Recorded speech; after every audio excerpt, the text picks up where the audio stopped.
Hello friends, मेरे YouTube channel में आप सभी का स्वागत है। यदि आपने अभी तक मेरे चैनल को सब्सक्राइब नहीं किया तो प्लीज़ जल्दी से मेरे चैनल को सब्सक्राइब कर लीजिए और सब्सक्राइब करने के बाद बेल आइकन को बटन दबा के उसको ऑल पे सेलेक्ट कर लीजिएगा ताकि मैं कोई भी लेटेस्ट वीडियो अपलोड करूँगा आपको तुरंत मिल जाएगा। और यदि आपको मेरा वीडियो अच्छा लगे तो प्लीज़ लाइक ज़रूर कीजिएगा।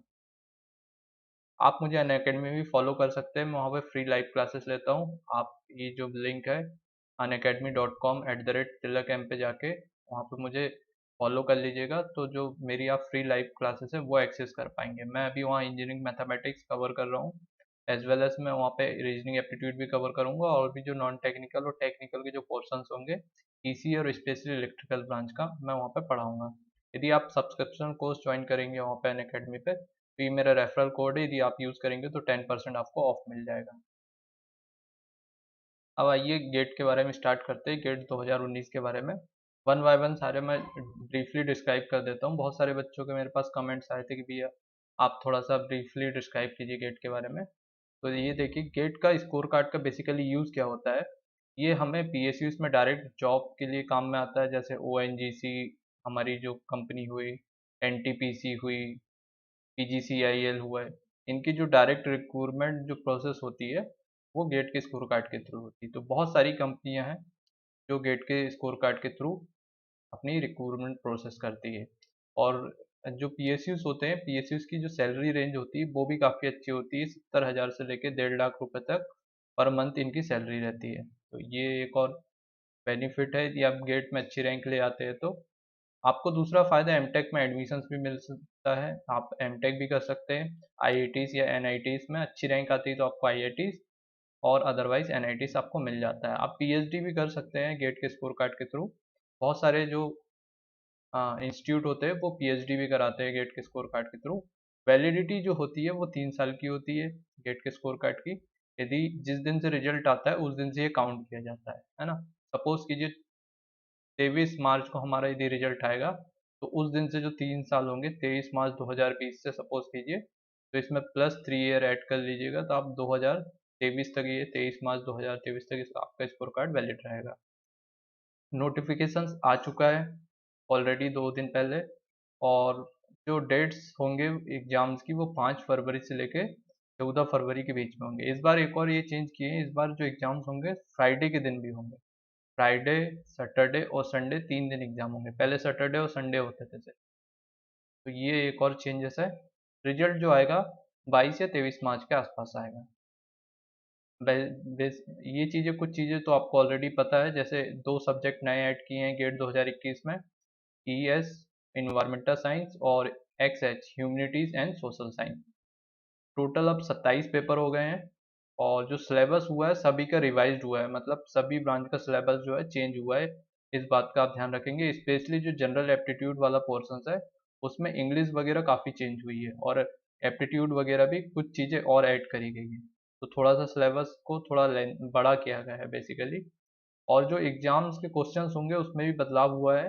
पहले मल्टीपल चॉइस क्वेश्चंस और न्यूमेरिकल आंसर टाइप क्वेश्चंस आते थे, ये 2 टाइप के क्वेश्चंस आते थे। लेकिन अब एक और चीज़ ऐड हुई है इस बार, मल्टीपल सेलेक्ट क्वेश्चन। तो ये काफ़ी इंपॉर्टेंट चीज़ है। मल्टीपल सेलेक्ट क्वेश्चंस में एक से अधिक आंसर सही होंगे, आपको जितने आंसर सही होंगे उतने सारे टिक करने पड़ेंगे।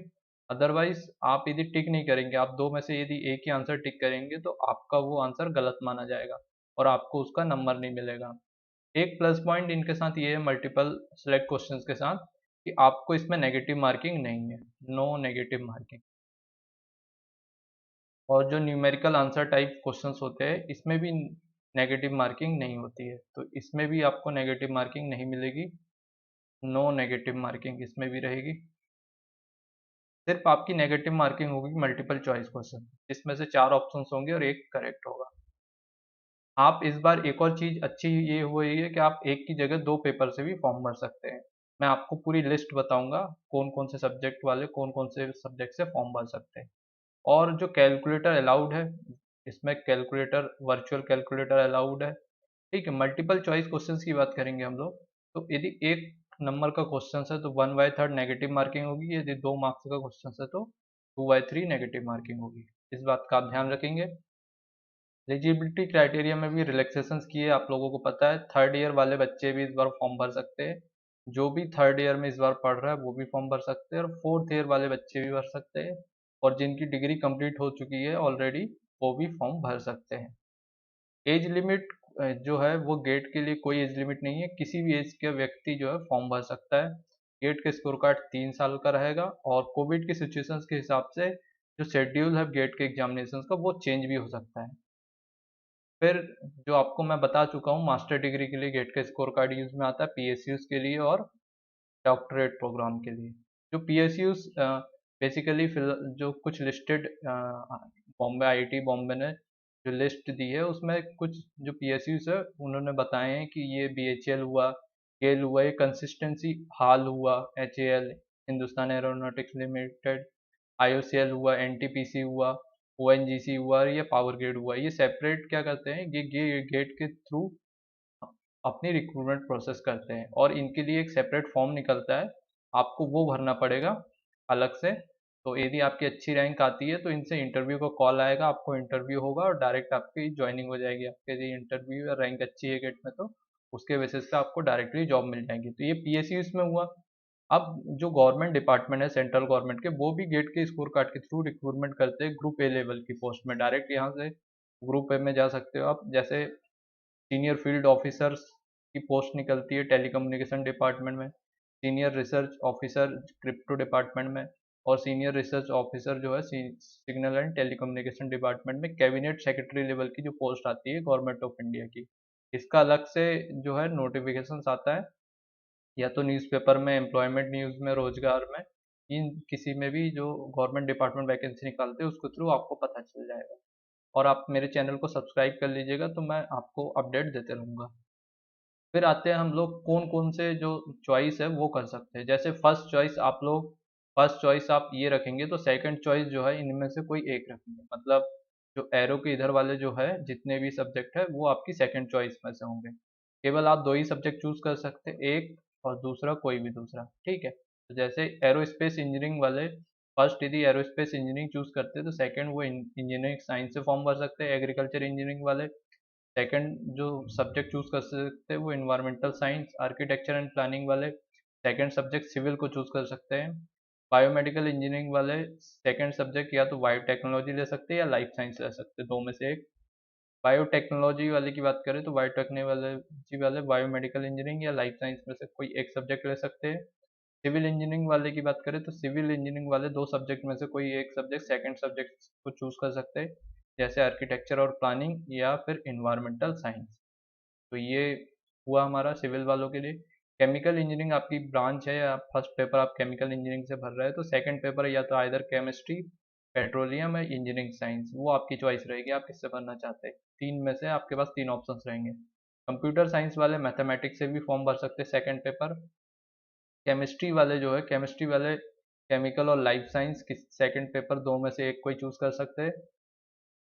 ईसी वाले इलेक्ट्रॉनिक्स एंड कम्युनिकेशंस वाले वो या तो इंस्ट्रूमेंटेशंस या फिजिक्स जो पेपर होता है दो में से एक पेपर चूज कर सकते हैं। इलेक्ट्रिकल इंजीनियरिंग वाले second paper instrumentation engineering choose कर सकते हैं। इन्वायरमेंटल साइंस वाले जो है वो या तो एग्रीकल्चर चूज कर सकते हैं या सिविल इंजीनियरिंग से सेकंड पेपर का फॉर्म भर सकते हैं। इकोलॉजी वाले जो है लाइफ साइंस से फॉर्म भर सकते हैं सेकंड पेपर। जियोलॉजी और जियोफिजिक्स वाले या तो माइनिंग इंजीनियरिंग या पेट्रोलियम इंजीनियरिंग या फिजिक्स से फॉर्म भर सकते हैं। इंस्ट्रूमेंटेशन इंजीनियरिंग वाले सेकंड पेपर वो है या तो ईसी चूज कर सकते हैं या इलेक्ट्रिकल या वो इलेक्ट्रिक फिजिक्स चूज कर सकते हैं। इंस्ट्रूमेंटेशन वालों के लिए तीन ऑप्शंस हो गए, वो तो या तो इसी इलेक्ट्रॉनिक्स कम्युनिकेशन ब्रांच या इलेक्ट्रिकल ब्रांच या फिजिक्स से फॉर्म भर सकते हैं। मैथमेटिक्स वालों के लिए भी तीन ऑप्शन है सेकंड पेपर में, या तो वो कंप्यूटर साइंस से फॉर्म भर सकते हैं या फिजिक्स से या स्टैटिक्स से। फिर मैकेनिकल इंजीनियरिंग वालों के लिए सिर्फ सेकंड चॉइस में एक ही सब्जेक्ट है, वो है उनका इंजीनियरिंग साइंस। माइनिंग इंजीनियरिंग वाले जो है फॉर्म भर सकते हैं जियोलॉजी या जियोफिजिक्स से या इंजीनियरिंग साइंस से।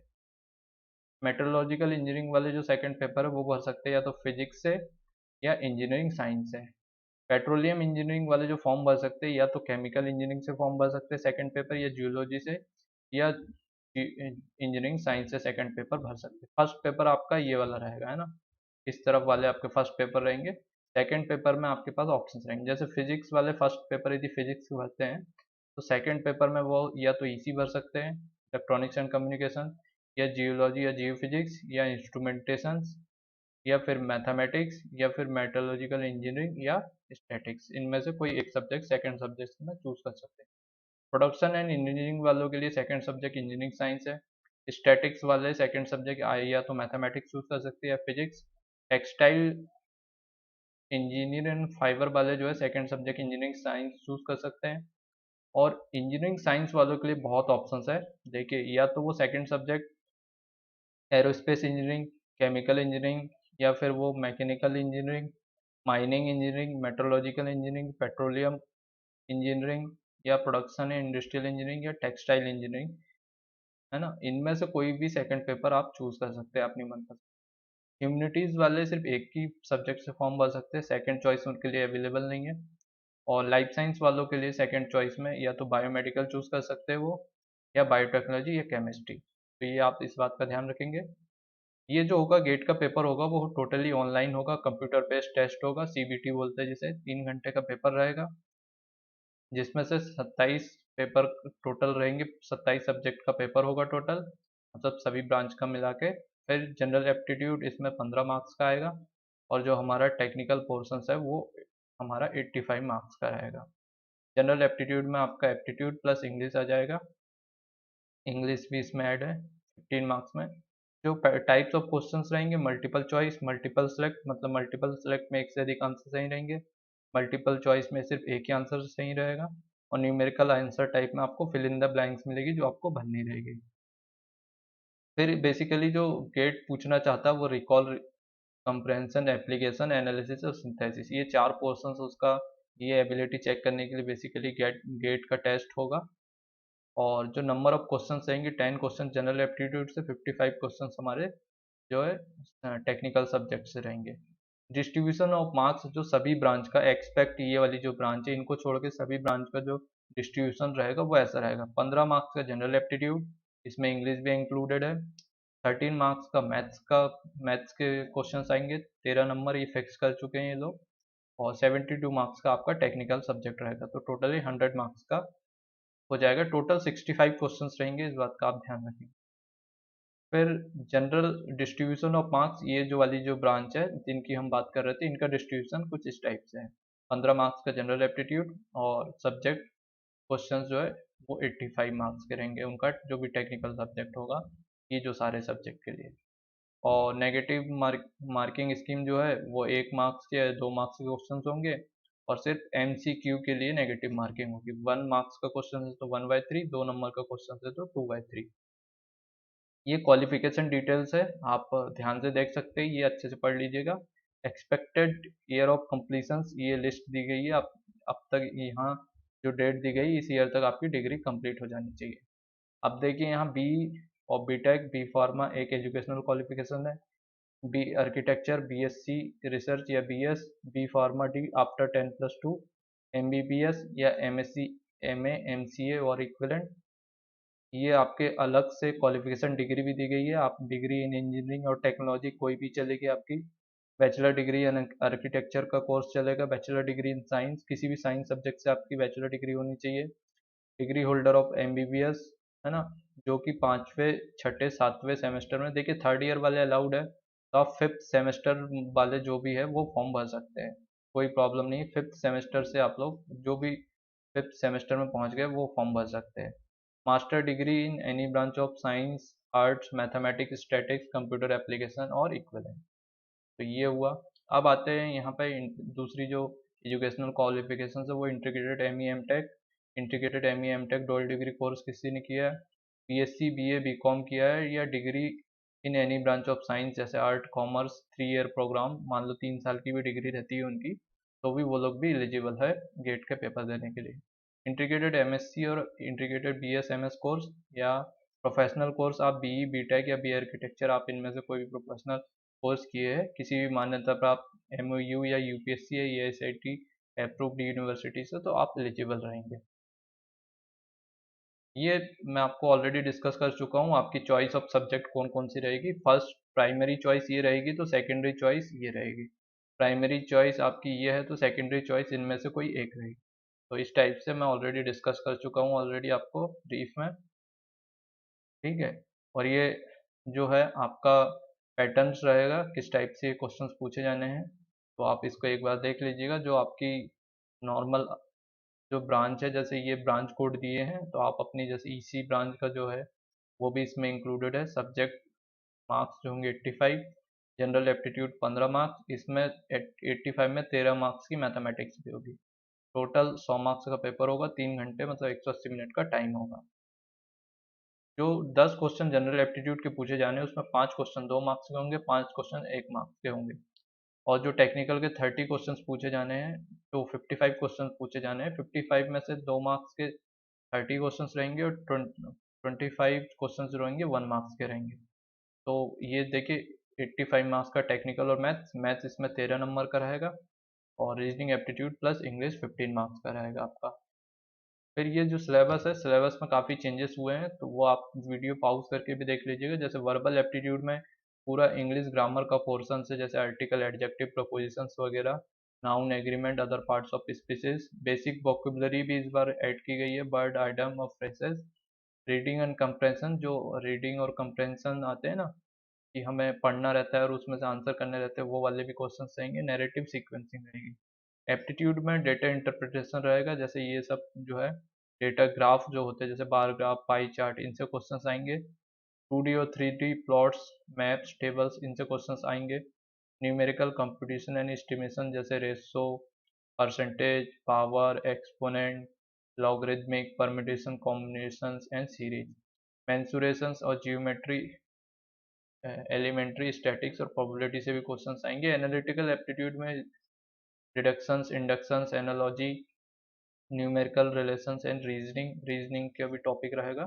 स्पेशल एप्टीट्यूड में ये एक और चीज़ नहीं ऐड हुई है, ट्रांसफॉर्मेशन ऑफ शेप्स, जैसे translation, rotation, scaling, mirroring. Mirroring मतलब आप समझते ही, अपोजिट इमेज जो दिखे, जैसे मिरर में आपका चेहरा दिखता है, उस टाइप से। Assembling, grouping, paper folding, cutting, pattern in 2D 3D। तो ये हुआ। कट ऑफ मार्क्स जो गया था लास्ट ईयर, जो टॉपर मार्क्स थे, वो ये है। टॉपर के जो मार्क्स हैं, मैकेनिकल इंजीनियरिंग में last year 87 marks highest marks था, इलेक्ट्रिकल में 88, इलेक्ट्रॉनिक्स में 83, सीएसआईटी में 91 और सिविल में 91। जो कट ऑफ रहता है वो इसके बीच में लाइज करता है। जनरली कट ऑफ जो होता है वो 25 से 35 के बीच में रहता है। यदि आपका पेपर जो है काफ़ी टफ आता है, तो आपका कट ऑफ मार्क्स लो रहेगा। पेपर यदि आपका टफ है गेट का, तो यदि आपका पेपर इजी है, तो जो कट ऑफ मार्क्स रहेगा वो हाई रहेगा। ये बेसिक सी चीज़ें हैं। फिर आप जो रहेंगे, जैसे आपके 10 सब्जेक्ट है, प्रिपरेशन स्ट्रेटेजी या टाइम टेबल की बात करें हम लोग, यदि मान लीजिए आपके 10 सब्जेक्ट है टोटल, टेक्निकल के, इंजीनियरिंग, एप्टीट्यूड और मैथ्स के मिला के, तो आप क्या कीजिए, आपके जो स्टडी प्लान को वो है 3 पार्ट में डिवाइड कीजिए। 70 days study first time, 60 days study और 50 डेज स्टडी। तो आप क्या कीजिए, फर्स्ट टाइम पूरा कोर्स कंप्लीट करने के लिए 70 डेज लीजिए, तो मतलब आपको एक सब्जेक्ट के लिए 7 दिन का टाइम मिलेगा।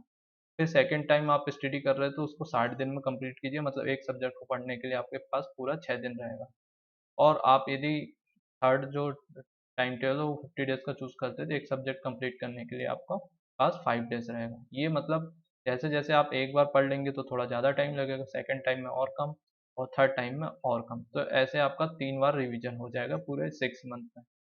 आपके पास पूरे 6 मंथ है, तो आप ये स्ट्रेटेजी प्लान फॉलो कर सकते हैं। आप 10 से 12 घंटे पर डे स्टडी कीजिए, आपका इजीली 8-10, कम से कम 10 घंटे तो आप पढ़िए, तब आपका पूरा सिलेबस आसानी से कवर हो सकता है। फिर ये ऑलरेडी हम लोग डिस्कस कर चुके हैं। रीजनिंग एप्टीट्यूड की बात करें, रीजनिंग बुक्स मैं बता देता हूँ, स्टडी मटेरियल और बुक्स। रीजनिंग एप्टीट्यूड के लिए आप RS अग्रवाल परचेस कर लीजिए। मैथमेटिक्स के लिए मेडिजी पब्लिकेशंस की बुक या एस एकेडमी की बुक। मेरे सपोज मेरे मैं आपको जो सजेस्ट करूंगा वो मेडिजी पब्लिकेशंस की बुक आप परचेस कर लीजिए। इंग्लिश के लिए, क्योंकि अब इंग्लिश में ग्रामर पोर्शंस भी ऐड हो चुका है, तो आप इंग्लिश की कोई भी ग्रामर बुक परचेस कर लीजिएगा जो आपकी हेल्प कर सके। गेट और ES के प्रीवियस ईयर पे पेपर आप मेडिजी पब्लिकेशंस के कर लीजिए। यदि आप गेट की तैयारी कर रहे हैं, तो गेट के प्रीवियस ईयर के सारे क्वेश्चंस आप लगाइए, और एज वेल एज IAS के कन्वेंशनल के भी आप क्वेश्चन पेपर लगाइए। कन्वेंशनल के जो काफ़ी अच्छे कॉन्सेप्ट होते हैं वो गेट में भी रिपीट हो जाते हैं। तो यदि आप गेट की तैयारी कर रहे हैं, तो गेट के प्रीवियस ईयर के सॉल्व पेपर और IAS के कन्वेंशनल के सॉल्व पेपर लगाइए। वो आप मेडिजी पब्लिकेशन के परचेस कर लीजिएगा। सेल्फ स्टडी के लिए आप यदि गेट की तैयारी कर रहे हैं तो मेडिजी पब्लिकेशन या एस एकेडमी के जो है, या दोनों के हैंड रिटन नोट्स आप या तो ऑनलाइन डाउनलोड कर लीजिए, या ऑनलाइन पुराने नोट्स है तो नए नोट्स आप कहीं से अरेंज करके अपने सेल्फ से आप उनसे सेल्फ स्टडी स्टार्ट कर दीजिए। और आप यूट्यूब की और अन अकेडमी की सहायता ले सकते हैं, वो आपकी काफ़ी हेल्प मिलेगी। अन अकेडमी में बहुत सारे फ्री कोर्सेज होते हैं, वहाँ पे जाके आप फ्री कोर्सेज पढ़ सकते हैं आराम से फ्री में। उसके लिए आपको कोई चार्ज नहीं देना पड़ेगा। और जो बुक्स की लिस्ट रहेगी मैं आपको डिस्क्रिप्शन बॉक्स में नीचे मेंशन कर दूंगा, आप वहाँ पे जाके परचेस कर सकते हैं। प्रीवियस ईयर के सॉल्व पेपर आप लगाइए गेट के सबसे पहले, फिर प्रीवियस ईयर के सॉल्व पेपर आप 3 से 4 बार लगाने के बाद आईएएस के कन्वेंशनल पेपर भी 3 से 4 बार सॉल्व कीजिए। आपका जो ग्रिप है सब्जेक्ट में वो काफ़ी अच्छी हो जाएगी। उसके बाद आप क्या कीजिए, कॉमन जो ब्रांच है आपकी उसके पेपर भी आप लगाइए, जो भी जैसे ईसी वाले आप, तो आपके जो कुछ कॉमन सब्जेक्ट इलेक्ट्रिकल ब्रांच में वो आप सॉल्व कीजिए, मैकेनिकल वाले सिविल के सॉल्व कीजिए, और सीएस वाले आईटी के जो कॉमन पेपर है वो सॉल्व कर सकते हैं। आप क्या कीजिए, गेट के लिए कनोडिया पब्लिकेशंस की बुक खरीद लीजिए। एक कनोडिया पब्लिकेशंस की बुक आती है, एक ही बुक रहती है उसमें फुल सिलेबस रहता है, सिर्फ एक ही बुक रहती है, वो सपोज 300-400 के आसपास की आएगी। तो वो बुक आप सॉल्व कीजिए। उसमें क्या है, जो सॉल्यूशंस है वो गलत दिए होंगे, तो सॉल्यूशंस पे आप परेशान मत होइएगा, है ना। आप उसको एक बार सॉल्व कीजिए, आपका जो ब्रेन है वो काफ़ी डेवलप हो जाएगा, आप क्वेश्चंस अच्छे से करेंगे तो। आप क्या कीजिए, मैथमेटिक्स और रीजनिंग एप्टीट्यूड के लिए प्रीवियस ईयर के सारे पेपर सॉल्व कर लीजिए। और सबसे इम्पोर्टेंट बात, आप तैयारी कर रहे हैं तो कोई भी एक टेस्ट सीरीज जरूर लगाइए, टेस्ट सीरीज से पूरा इम्प्रूवमेंट होता है। जनरली जो स्टूडेंट होते हैं वो एग्जाम में फेल क्यों होते हैं, मैं उसका कारण बता देता हूँ। आप प्रॉपर प्रैक्टिस नहीं करते हैं, इस कारण से फेल होते हैं। आपका प्रॉपर कोई स्टडी प्लान नहीं होता है, कोई रूटीन नहीं होता। रूटीन मतलब आप सिस्टमेटिक पढ़िए। देखिए, नॉलेज एक्सपोनेंशियली ग्रो करता है, एकदम से कोई भी आदमी महान नहीं बनता है, या एकदम से कोई भी पर्सन नॉलेजफुल नहीं बनता। तो आप जीरो से स्टार्ट करेंगे तो धीरे धीरे आपका नॉलेज बढ़ेगा। लेकिन सपोज कीजिए आप पढ़ाई ड्रॉप कर देंगे बीच में कभी, तो फिर आपको जीरो से ही स्टार्ट करना पड़ेगा। तो इसलिए कंटिन्यूटी और रूटीन बहुत जरूरी है मेंटेन करने के लिए। प्रॉपर मटेरियल और गाइडेंस की आप हेल्प लीजिए। जो टॉपर्स वगैरह होते हैं उनके, आप उनको फॉलो कर सकते हैं, किसी भी टॉपर्स को, या वो कैसे पढ़ते हैं। बेसिक्स पे सबसे ज़्यादा फोकस कीजिए, क्योंकि जो होते हैं क्वेश्चंस जो आते हैं बेसिक से ही आते हैं। जो कॉन्सेप्चुअल क्वेश्चंस आते हैं वो बेसिक से पूछे जाते हैं। आप यदि पढ़ाई कर रहे हैं तो शॉर्ट नोट्स बनाइए फॉर्मूले के, और जो कॉन्सेप्ट आप जो पढ़ रहे हैं उनके। और टेस्ट सीरीज जो है, आप जनरली क्या करते हैं, बहुत सारे लोग जो टेस्ट सीरीज तो ज्वाइन कर लेते हैं लेकिन एक दो टेस्ट देते हैं, उसके बाद टेस्ट ही नहीं देते। इस कारण से उनकी प्रैक्टिस नहीं हो पाती और वो बच्चे भी एग्जाम्स में फेल हो जाते हैं। और दूसरी प्रॉब्लम क्या होती है, बच्चे अनसॉल्व क्वेश्चंस को नहीं करते। वो जनरली क्या होते हैं, सॉल्यूशन देख देख के क्वेश्चंस कर लेते हैं, और वो समझते हैं कि हमसे अब पेपर बनने लगा गेट का। लेकिन ऐसा नहीं होता है, गेट में एकदम नए क्वेश्चंस आते हैं, और नए क्वेश्चंस के लिए आपका ब्रेन डेवलप होना चाहिए। तो इसलिए ज़्यादा से ज़्यादा आप अनसॉल्व क्वेश्चंस कीजिए। अनसॉल्व क्वेश्चंस जैसे आप कनोडिया की बुक लगाएंगे तो आप क्वेश्चंस लगाएंगे, और अच्छे से लगाइए, और फिर आप सॉल्यूशन जल्दी मत देखिए। यदि आप सॉल्यूशन देख लेंगे तो आपका जो ब्रेन है वो डेवलप नहीं हो पाएगा। आप थोड़ा दिमाग लगाइए, दिमाग का यूज़ कीजिए, फिर आप सॉल्यूशंस को देखिए, तो आपका ब्रेन डेवलप होगा। आप क्या कीजिए, कैलकुलेशन मिस्टेक्स जो होता है, जनरली पेपर आप देते हैं तो कौन कौन सी मिस्टेक्स होती है मैं आपको बता देता हूँ। जनरली जो मिस्टेक्स होती है वो कैलकुलेशन मिस्टेक्स होती है, सिली मिस्टेक, जिसके कारण आप क्या करते हैं, जनरली आपके 45 से 50 क्वेश्चंस करके आते हैं आप, लेकिन मिस्टेक्स के कारण आपके जो मार्क्स है वो 70 की जगह या तो 40 आ जाते हैं या 50 आ जाते हैं।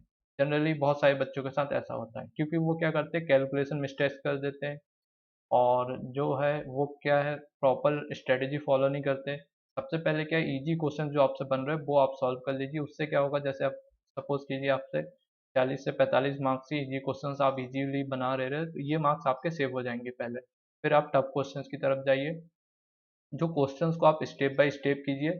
किसी भी क्वेश्चंस को जो है एक ही स्टेप में सॉल्व करने की कोशिश मत कीजिए, अदरवाइज क्वेश्चंस गलत हो जाएगा और आपकी मेहनत बेकार हो जाएगी, अदरवाइज और नेगेटिव मार्किंग भी हो सकती है। क्वेश्चंस को केयरफुली पढ़िए, क्या क्वेश्चंस में पूछा है, ये बहुत इंपॉर्टेंट होता है 3 घंटे के पेपर में, क्योंकि आपके ऊपर प्रेशर भी रहता है, और आप क्वेश्चंस भी अच्छे से पढ़ेंगे कि क्वेश्चंस में पूछा क्या गया है। जैसे विच इज ट्रू और या विच इज नॉट ट्रू, कई बार विच इज नॉट ट्रू पूछा जाता है, लेकिन आप क्या करते हैं, जनरली पढ़ लेते विच इज ट्रू और उस पर टिक कर देते हैं। फिर माइनस साइन या यूनिट पे आप ध्यान नहीं देते हैं, जैसे मिली में पूछा है, माइक्रो में पूछा है, तो इन सारी चीज़ों को आप ध्यान रखेंगे। Never spend more time on a particular question. ये भी बहुत सारे लोग क्या करते हैं, एक क्वेश्चन को दिल पे ले लेते हैं कि ये क्वेश्चन में से बनना चाहिए, और उसी में आधा से 1 घंटे बर्बाद कर देते हैं और पूरा पेपर उनका बिगड़ जाता है।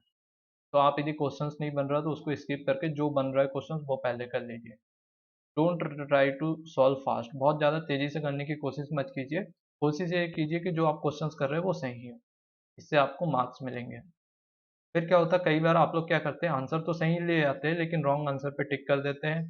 तो उस कारण से भी जो ऑप्शंस है, आप सही क्वेश्चन सही सॉल्व किए लेकिन आपने बाय डिफॉल्ट ध्यान नहीं देते और जनरली क्या होता है, गलत आंसर पे टिक कर देते हैं, तो आंसर गलत हो जाता है। और जो स्क्रिबल पैड मिलता है आप उसका प्रॉपरली यूज़ नहीं करते, इस कारण से भी गलती होती है। तो आपके पास यदि स्क्रिबल पैड मिल रहा है तो आप उसको 2 पार्ट में डिवाइड कर लीजिए और उसमें नंबरिंग कर लीजिए 1 2 से लेके, जब आपके पास गेट का पेपर शुरू होने वाला रहता है उसके पहले आपको जो जो स्क्रबल पैड है वो पहले ही डिस्ट्रीब्यूट हो जाता है, तो आप 1 से लेके 65 तक उसमें मार्किंग कर लीजिए।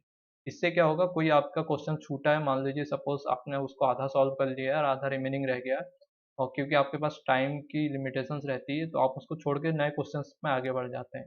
जब आप एक बार पूरा पेपर सॉल्व कर लेते हैं, आपको यदि रिकॉल करना रहेगा तो आप यदि नंबरिंग सिस्टमेटिक करे रहेंगे तो वो आपको काफ़ी फ़ायदा मिलेगा। आप जैसे क्वेश्चन नंबर 24 आपका आधा सॉल्व किए थे वो रह गया था, तो आप डायरेक्ट स्क्रॉल पैड पलटा के 24 पे पहुंच सकते हैं। तो नंबरिंग बहुत ज़रूरी है, नंबरिंग कर लीजिएगा। थैंक यू दोस्तों, यदि आपको मेरा वीडियो अच्छा लगा हो तो प्लीज़ लाइक ज़रूर कीजिए, कमेंट करके बताइए, और आपके कोई डाउट्स है, कोई सुझाव हो तो मुझे कमेंट करके आप बता सकते हैं, और यदि आपने चैनल को सब्सक्राइब नहीं किया तो प्लीज़ मेरे चैनल को सब्सक्राइब कर लीजिए। थैंक यू दोस्तों, थैंक यू सो मच।